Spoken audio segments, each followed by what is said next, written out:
welcome back to my channel. And for today's video is I will show you how to make a delicious bukhayo. So guys, magluluto ngayon tayo and ipapakita ko sa inyo kung paano yung pagluluto niya. So guys, para makaluto tayo ng bukhayo, ang mga ingredients na kailangan natin is kailangan natin ng buko. So 2 pirasong buko lang to guys. Tapos 3 pirasong asukal. Ang kailangan sa asukal is yung pulang asukal, pero dahil wala na sa tindahan, kaya sinamahan na isang puting asukal. Tapos kailangan din natin ng dahon ng saging. Kumuha tayo kanina sa buka ng dahon ng saging. Tapos pupunasan natin itong dahon ng saging para malinis siya.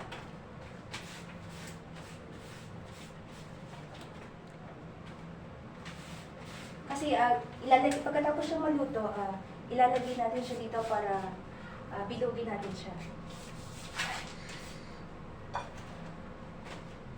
So yun guys, next is, ang gagawin natin ngayon is ilalagay na natin siya sa kawali. So kailangan daw isabay sila na ilalagay sa kawali. Tapos palagi mo siyang hahaluin. Tapos mahina lang muna yung apoy.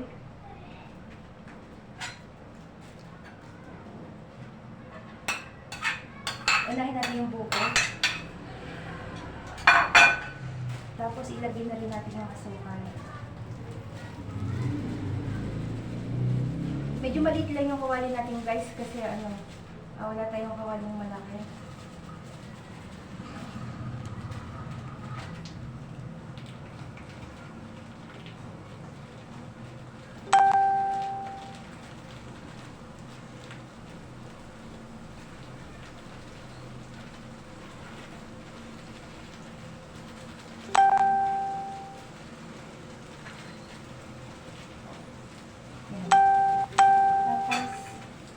Sobrang tamis o gaganda na yung asukal. Pag ilang muna. Baka sobrang tamis. Tapos ang gagawin natin is hahaluin na natin siya. Kailangan lagi siyang hahaluin. Kasi mamaya matutunan na yung asukal.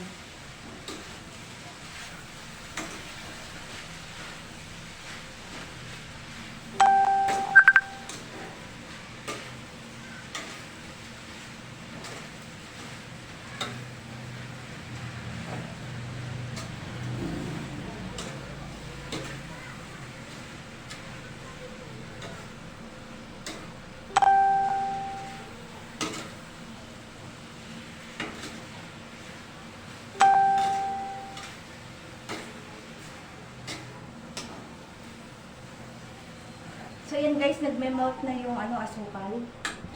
Dagdagan pa natin. Ilagay na natin lahat.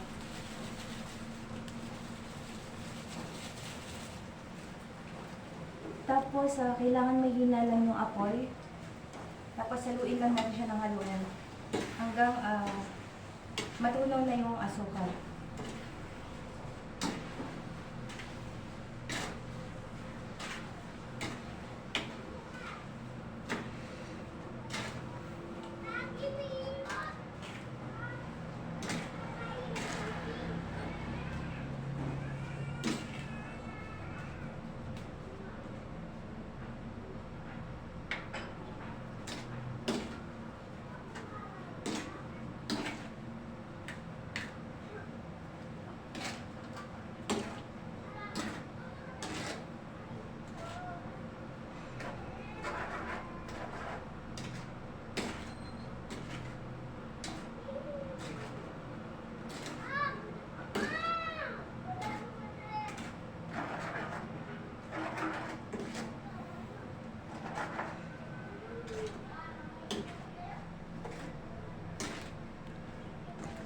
So guys, natutunan ko yung pagluluto nito doon nung umuwi ako sa Bacolod.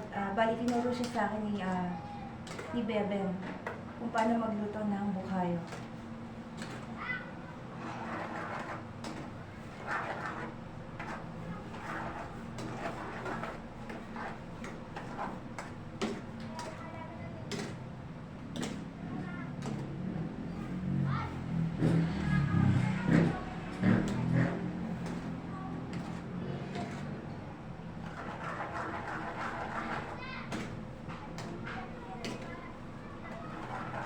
So yan, nag-umpisa na siyang matunaw, yung mga asukal niya.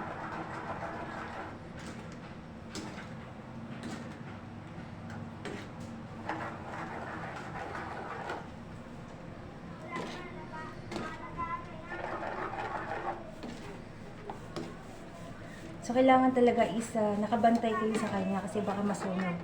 Kaya lagi niyo siyang hahaluin.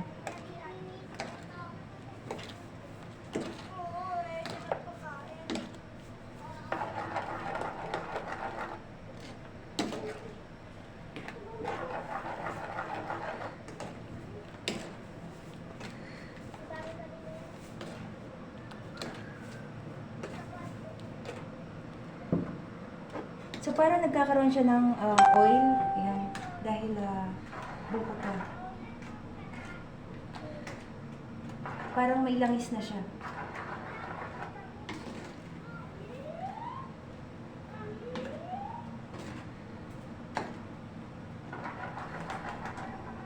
Oops. Ipakita mo. So guys, ayun, luto na yung ginawa nating bukhayo. Ang gagawin natin ngayon is ilalagay na natin siya sa dahon. So kailangan is ipoform natin siya.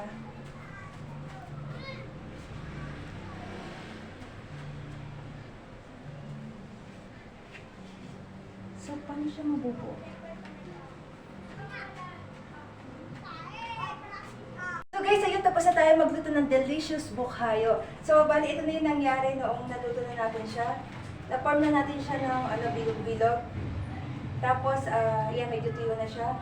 Tapos, ito na yung result niya. Wow! So yun guys, nakaluto na tayo ng bukhayo.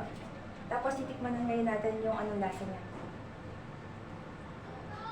So, sobrang tamis nito guys kasi 3 asukal.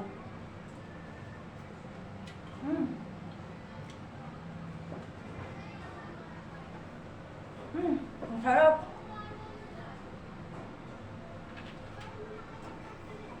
So yun guys, maraming salamat sa lahat na nag-watch ng video na to. Don't forget to like, comment, and share, and subscribe. Bye-bye!